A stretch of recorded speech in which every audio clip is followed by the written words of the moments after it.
Hello friends, good morning. നമ്മുടെ Kerala T V സീരിയലിലേക്ക് എല്ലാവർക്കും സ്വാഗതം. അങ്ങനത്തെ നമ്മുടെ സുമിത്രയെയും അതുപോലെ പൂജയെയും അവരുടെ ബർത്ത്ഡേ സെലിബ്രേഷന് വേണ്ടി വിളിച്ചു വരുത്തി അവർക്കിട്ട് പണി കൊടുക്കാം എന്ന് വിചാരിച്ചിട്ടാണ് പങ്കജും അമ്മയും അച്ഛനും ഒക്കെ കൂടെ ചേർന്ന് സുമിത്രയെയും പൂജയെയും വിളിച്ചു വരുത്തുന്നത്.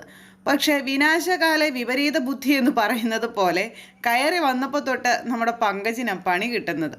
അങ്ങനെ നമ്മുടെ പൂജയും സുമിത്രയും വന്നപ്പോൾ പൂജയെ തൻ്റെ അടുത്ത് നിർത്തി.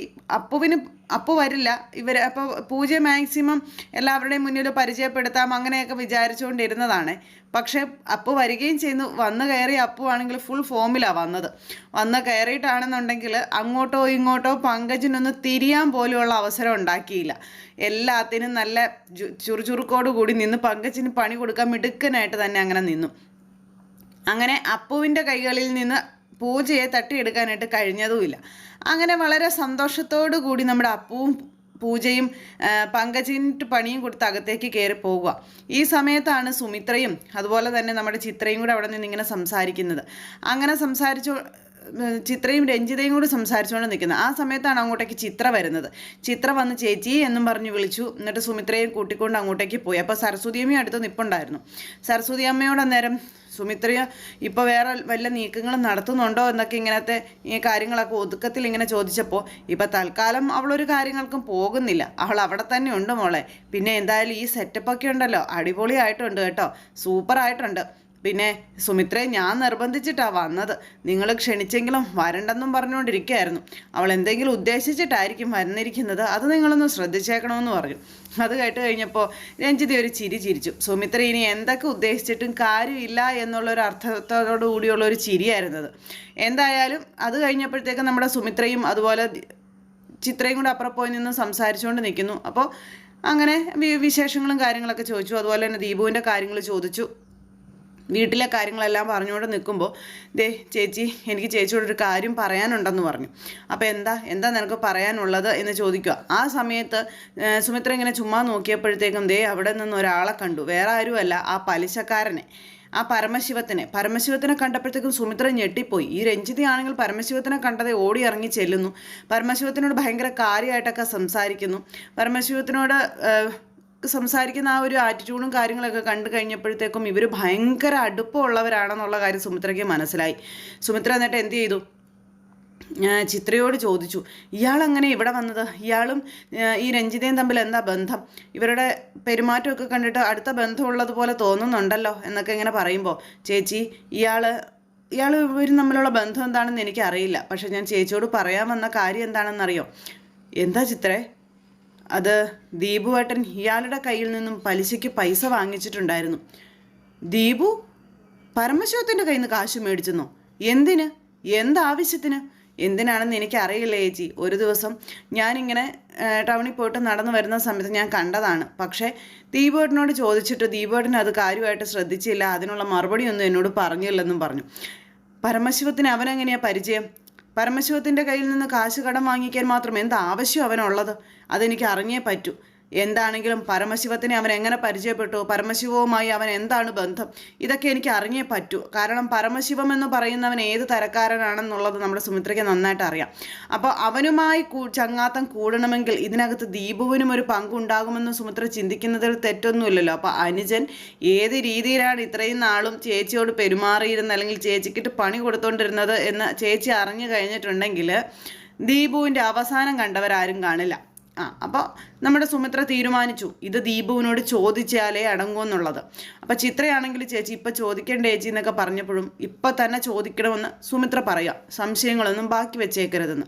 അങ്ങനെ സുമിത്ര ഇത് ദീപുവിനോട് ചോദിക്കാനായിട്ട് അങ്ങ് പോണ സമയത്ത് ഈ ദീപുവും പരമശിവവും കൂടി അവിടെ നിന്ന് സംസാരിച്ചുകൊണ്ടിരിക്കാം. ഇത്രയും ആൾക്കാർ കൂടി ഇത്രയും വലിയൊരു സെലിബ്രേഷനും പാർട്ടിയും ഒക്കെ നടക്കണ സമയത്ത് ഈ പരമശിവൻ വന്നിട്ട് നമ്മുടെ ദീപുവിനോട് പൈസ ചോദിച്ചു.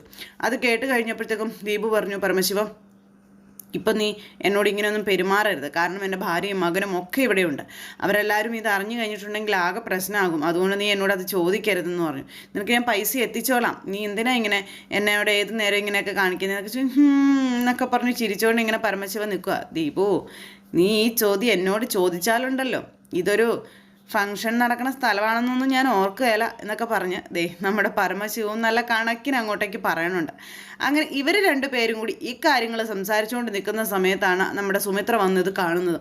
സുമിത്ര വന്നപ്പോൾ പരമശിവവും അതുപോലെ തന്നെ നമ്മുടെ ദീപവും ഭയങ്കര സന്തോഷത്തോടു കൂടി നിന്ന് സംസാരിക്കുന്ന കാഴ്ച കണ്ട. ഇത് കണ്ട് നമ്മുടെ സുമിത്ര ഒരു നിമിഷം ഇവരെ രണ്ടുപേരെയും ശ്രദ്ധിച്ച് അവിടെ നിന്നു. അത് കഴിഞ്ഞ് ദീപു എന്നും പറഞ്ഞ് വിളിച്ചു. ദീപ് നോക്കുമ്പോൾ വന്ന് നിൽക്കുന്നു ചേച്ചിയെ കണ്ടപ്പോഴത്തേക്കും അനിയൻ്റെ ഗ്യാസ് പകുതി അങ്ങ് പോയി. ഈശ്വര ചേച്ചി, നമ്മൾ തമ്മിൽ സംസാരിക്കുന്നത് കണ്ടാൽ ആകെ പ്രശ്നമാകുമല്ലോ. ചേച്ചിക്ക് ഇനി എന്തെങ്കിലും സംശയം തോന്നി കാണുമോ എന്നൊക്കെയുള്ളൊരു പേടിയോടുകൂടി അനിയൻ ഞാൻ ഇപ്പോൾ വരാൻ പരമശിവോ, എന്നെ ചതിക്കരുത്, ചേച്ചിയോടൊന്നും പറയരുത് എന്നും പറഞ്ഞിട്ട് അവിടെ നിൽക്കുന്നു. അനിയൻ ചേച്ചിയെ കാണാനായിട്ട് അങ്ങ് ചെന്നു. എന്താ ചേച്ചി എന്നും ചോദിച്ചു. ഒന്നും അല്ലാത്തതുപോലെ അങ്ങ് ചെല്ലുക. ആരാ അതാരാന്ന് ചേച്ചിക്ക് അറിയില്ല. അത് ഇവിടെ ഫംഗ്ഷന് വന്ന ആളാണെന്ന് എനിക്ക് മനസ്സിലായി. ഈ പരമശിവത്തിനെ നീ എങ്ങനെയാണ് അറിയുന്നതെന്ന് ചോദിച്ചു. അപ്പോഴേക്കും അയ്യോ എന്ത് പറയും, സ്പോട്ടിൽ നുണ പറയാനായിട്ട് കിട്ടിയില്ല. ഒരു നിമിഷത്തേക്ക് ഇങ്ങനെ വല്ലാണ്ടായി നിൽക്കുക. ദീപു നിന്നോടാ ചോദിച്ചത് നിനക്കെങ്ങനെയാ ഇയാളെ പരിചയമെന്ന്. നീ എന്തിനാ ഇയാളുടെ കയ്യിൽ നിന്നും കാശ് കടം വാങ്ങിയത്? ഇയാളുടെ കയ്യിൽ നിന്നും കാശ് കടം വാങ്ങാൻ മാത്രം എന്ത് ബാധ്യതയാണ് നിനക്കുള്ളത്, അല്ലെങ്കിൽ എന്ത് പ്രശ്നമാണ് നിനക്കുള്ളത് എന്നൊക്കെ സുമിത്ര ഇങ്ങനെ ചോദിച്ചപ്പോഴേക്കും ദൈവമേ പെട്ടു മനസ്സിലാക്കിക്കൊണ്ട് ഇങ്ങനെ നിൽക്കുക. അതുപിന്നെ ചേച്ചിയോട് ഞാൻ എല്ലാം പറയാം, പക്ഷെ അതിനുള്ളൊരു സാഹചര്യം ഇതെല്ലാം കഴിഞ്ഞ് വീട്ടിൽ ചെന്നതിന് ശേഷം ഞാൻ ചേച്ചിയോട് എല്ലാം പറയാം. അതെല്ലാം കേട്ട് കഴിയുമ്പോൾ എൻ്റെ അവസ്ഥ ചേച്ചിക്ക് പൂർണ്ണമായും മനസ്സിലാകും എന്ന് പറഞ്ഞു. അപ്പോൾ എനിക്കിപ്പോൾ തന്നെ അറിയണം എന്നുള്ള ഒരു വാശിയിൽ ചെന്ന സുമിത്ര. അപ്പോൾ അനിയൻ്റെ മുഖഭാവമൊക്കെ മാറി. അനിയൻ ഈ രീതിയിൽ സംസാരിക്കുന്നത് കണ്ടപ്പോഴത്തേക്ക് സുമിത്രയ്ക്ക് മനസ്സിലായി അവൻ എന്തോ ഒരു ബുദ്ധിമുട്ടുണ്ടെന്ന്. അപ്പോൾ ഹൃദയം തുറന്ന് സ്നേഹിക്കുന്ന അനിയൻ ഒരിക്കലും ചതിക്കുമെന്ന് സുമിത്ര ചിന്തിക്കുന്നില്ലല്ലോ. പക്ഷേ ഇവരുടെ രണ്ടുപേരുടെ ഈ സംസാരവും രീതികളൊക്കെ കണ്ടു കഴിഞ്ഞപ്പോൾ ദീപു എന്തൊക്കെയോ സുമിത്രയിൽ നിന്ന് മറയ്ക്കുന്നുണ്ടെന്നുള്ള കാര്യം സുമിത്രയ്ക്ക് വ്യക്തമായി മനസ്സിലായി. അത് സുമിത്ര കണ്ടെത്തുകയും ചെയ്യും. അത് സുമിത്ര അവിടെ വെച്ച് തന്നെ തീരുമാനിച്ചു. ദീപു തന്നോട് എന്തെങ്കിലും മറയ്ക്കുന്നുണ്ടെങ്കിൽ, അല്ലെങ്കിൽ ദീപുവിന് എന്തെങ്കിലും കള്ളത്തരം ഉണ്ടെങ്കിൽ അത് കണ്ടുപിടിച്ചേ മതിയാകുമോ എന്നുള്ളത്. അങ്ങനെ ആ ഒരു ഇത് കഴിഞ്ഞിട്ട് നമ്മുടെ സുമിത്ര ഇങ്ങ് പോരുന്നു. അത് കഴിഞ്ഞപ്പോഴേക്കും അവിടെ കേക്ക് മുറിക്കാനുള്ള കാര്യങ്ങളും ഒക്കെ ആയി. അപ്പോൾ ഈ കുറേ നേരമായിട്ട് അപ്പുവും പൂജയും ഇങ്ങനെ അടുത്തിരുന്ന് ഇടപഴകിക്കൊണ്ടിരിക്കുന്നത് കണ്ടപ്പോൾ പങ്കജിനങ്ങ് സഹിക്കണില്ല. പങ്കജ് എന്ത് ചെയ്തു, വേഗം തന്നെ കേക്ക് മുറിക്കാനുള്ള സെറ്റപ്പും കാര്യങ്ങളൊക്കെ റെഡിയാക്കി. പിന്നെ ചെന്ന് അമ്മയോടും അച്ഛനോടൊക്കെ പറഞ്ഞു. അന്നേരം ശരി കേക്ക് മുറിച്ചേക്കാം. പിന്നെ എല്ലാവരും കൂടി ഇങ്ങനെ വന്ന് കേക്കിൻ്റെ ചുറ്റിനും നിൽക്കുന്നു. ഈ സമയത്ത് നമ്മുടെ പങ്കജ് പറഞ്ഞു, അതെ കേക്ക് മുറിക്കാൻ ഒരാളെയും കൂടെ വിളിക്കാനുണ്ടെന്ന് പറഞ്ഞു. അപ്പോൾ അതാരെയാണെന്ന് ഇവർ അങ്ങോട്ടും ഇങ്ങോട്ടും ചോദിച്ചപ്പോൾ പൂജയുടെ പേര് വിളിച്ചു പറഞ്ഞു. അപ്പോഴേക്കും പൂജ ഞെട്ടി, അതുപോലെ തന്നെ അപ്പവും ഞെട്ടി. ഈ സമയത്ത് പൂജ പ്ലീസ് കം, പൂജ എന്നും പറഞ്ഞുകൊണ്ട് പൂജനെ ഇങ്ങനെ വിളിക്കുന്നു കേട്ടോ. പൂജയാണെങ്കിൽ പോകാൻ ഇഷ്ടമല്ലാത്ത രീതിയിൽ ഇങ്ങനെ ഇരിക്കുക. അപ്പോൾ പൂജ പ്ലീസ് ടൈമായി പ്ലീസ് എന്നും പറഞ്ഞ് വിളിക്കുന്നു. അപ്പോൾ പൂജ അപ്പുവിൻ്റെ നേരെ നോക്കി. അപ്പോൾ അന്നേരം പോയിട്ട് വരാൻ പറഞ്ഞു. അതനുസരിച്ച് നമ്മുടെ പൂജ കേക്ക് മുറിക്കാൻ ഇങ്ങ് പോരുന്നു. അങ്ങനെ കേക്ക് മുറിക്കാൻ പൂജ വന്ന് നിന്നു. അപ്പോഴേക്കും പകുതി ജയിച്ചു എന്നുള്ള അഹങ്കാരത്തോടു കൂടി പങ്കജ് അപ്പുവിന് ഒരു നോട്ടം. അപ്പു ആണെന്നുണ്ടെങ്കിലോ ഇങ്ങനെ ഇരിക്കുകയല്ലേ. ഈ സമയത്ത് കേക്ക് മുറിക്കുന്നു. കേക്ക് മുറിച്ച് പങ്കജ് എന്നാ പണി കാണിച്ചെന്നറിയാം. സ്വന്തം അമ്മയ്ക്കും അച്ഛനും പോലും കൊടുക്കുന്നതിന് മുൻപ് നമ്മുടെ പൂജയുടെ വായിലേക്ക് അങ്ങ് വെച്ചു കൊടുത്തു. ഇത് കണ്ടപ്പോഴത്തേക്കും നമ്മുടെ രഞ്ജിതയ്ക്ക് അങ്ങ് കലിപ്പിളകിയില്ലേ. രഞ്ജിത പല്ല് കടിച്ച് പിടിച്ചിങ്ങനെ നിൽക്കുക. അമ്മയെക്കാളും വലിയ സ്നേഹം അവൻ അവൾക്ക് കൊടുത്തു എന്നുള്ളൊരിതിൽ. അങ്ങനെ നമ്മുടെ പൂജയ്ക്ക് കേക്ക് കൊടുത്തപ്പോഴത്തേക്കും പൂജ അത് മേടിക്കാനൊന്നും മടിച്ചു. പിന്നെ പൂജ വായിലേക്കൊന്നും മേടിച്ചില്ല, കൈകൊണ്ട് മേടിച്ചു, കഴിച്ചു, പങ്കജിനും കൊടുത്തു. അപ്പോൾ ഇതൊക്കെ കണ്ടുകൊണ്ട് നിന്നപ്പോഴത്തേക്കും നമ്മുടെ സുമിത്ര ഇത് കണ്ട അപ്പുറം മാറി ഇങ്ങനെ നിൽക്കും. അപ്പോൾ സരസ്വതിയമ്മ അങ്ങോട്ടേക്ക് ചെന്നു. സരസ്വതിയമ്മ ചെന്നിട്ട്, കണ്ടോ സുമിത്രേ, ഞാൻ അന്ന് പറഞ്ഞതിൽ എന്തെങ്കിലും മാറ്റമുണ്ടോ? അവർ തമ്മിൽ പ്രേമത്തിലാണെന്ന് ഞാൻ പറഞ്ഞത്. അമ്മയൊന്ന് ചുമ്മാതിരിക്കുന്നുണ്ടോ? അപ്പോൾ ഇതിൻ്റെ എല്ലാ കലിപ്പ് സുമിത്രയുടെ സംശയങ്ങളൊക്കെ ഉള്ളിൽ കിടക്കുക. അപ്പോഴാണ് ഈ സരസ്വതിയമ്മ ഞാൻ ഇത് പറയുന്നത്. അമ്മയൊന്നും മിണ്ടാതിരിക്കുന്നുണ്ടോ എന്ന് ചോദിച്ചു. എൻ്റെ സുമിത്രേ, നിനക്കിതൊന്നും കണ്ടിട്ട് മനസ്സിലായില്ലേ? അവർ തമ്മിൽ യാതൊരു ബന്ധവും ഇല്ലെന്നുണ്ടെങ്കിൽ ഇപ്പോൾ ഇവളെ വിളിച്ചിവൻ കേക്ക് കൊടുക്കുമോ? കേക്ക് കൊടുക്കാൻ അവൾ നിന്ന് കൊടുക്കുമോ? നിനക്കിതൊന്നും കണ്ടിട്ട് എന്താ ഒന്നും മനസ്സിലാകുന്നില്ലേ എന്നൊക്കെ ചോദിച്ചു. സരസ്വതിയമ്മ കുറേ കുത്തും കോളും വെച്ചങ്ങ് പറയാം.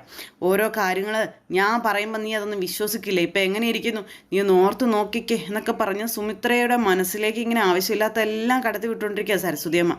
നൂറുകൂട്ടം പ്രശ്നത്തിനിടയിൽ സുമിത്രയ്ക്കാണെന്നുണ്ടെങ്കിൽ ഭയങ്കര ടെൻഷനും ദേഷ്യവും സങ്കടവും ഒക്കെ കൂടെ കടന്നു വരുന്നു. കാരണം ഇതുപോലത്തെ പണിയൊക്കെ ഇവിടെയും കൂടെ കണ്ടു കഴിഞ്ഞാൽ പിന്നെ എന്ത് ചെയ്യാനാ? അങ്ങനെ ആ ഒരു ഇത് കഴിഞ്ഞു. ഇത് കഴിഞ്ഞതിന് ശേഷം അവിടെ ഒരു മാലയുടെ പ്രശ്നം വന്നു. അതായത് നമ്മുടെ പൂജയ്ക്ക് സമ്മാനമായിട്ട് കൊടുക്കാൻ എന്നുള്ളൊരു രീതിയിൽ.